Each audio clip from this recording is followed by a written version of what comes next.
Diperlihatkan seorang pria yang akan melawan seorang guru. Ini bukan sesuatu yang bisa kau tangani, maka sang guru itu pun melawan adiknya sendiri. Ternyata itu adalah adiknya sendiri dan pertempuran pun terjadi sehingga buar, ledakan seperti bom nuklir yang menggelegar. Pertempuran sengit pun terjadi tan obat-obatan semuanya pun terjadi begitu cepat sehingga memusnahkan seisi kota dan ibu bapaknya pun pasrah. Pas bangun itu hanyalah sebuah mimpi. Begitu gelisahnya sang ibu yang sedang hamil yang akan menjadi adiknya Siwang dan datanglah dia ke klinik dan untuk memeriksa kesehatan janinnya dan itu udah diberikan minuman dan makanan khusus untuk ibu hamil. Kenapa dia merasa takut geram, kata si dokter. Dan si ibu Siwang pun merasa cemas karena kehamilannya itu. Biasanya berkata manusia tidak akan pernah tahu soal kekuatan itu.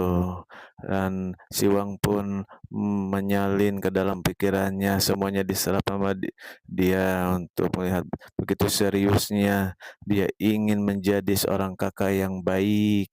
Dan teman Siwang pun menunggu dan Siwang pun menghampiri teman-temannya. "Ternyata kau ada di sini, senang rasanya bisa bertemu denganmu di sini," kata ketua kelas. Kita sebut saja si Udot, temannya si Wang itu memberikan selamat akan adanya adik perempuan yang lahir. "Hari ini kita ada tugas sukarelawan," kata si Ciwi itu.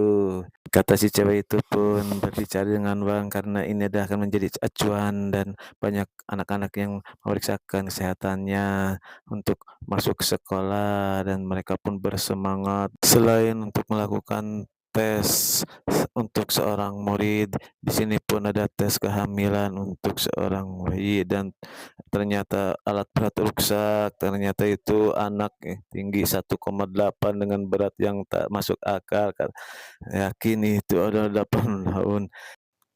Seorang anak berjalan beserta ibunya yang akan menimbang dan berjalanlah seorang anak beserta ibunya ternyata adalah Ming yang masih kecil tapi sudah di ranah tingkat 7 pemurnian Ki. Ibunya pun tidak khawatir sejak sejak lahir dia ditakdirkan untuk menjadi raja.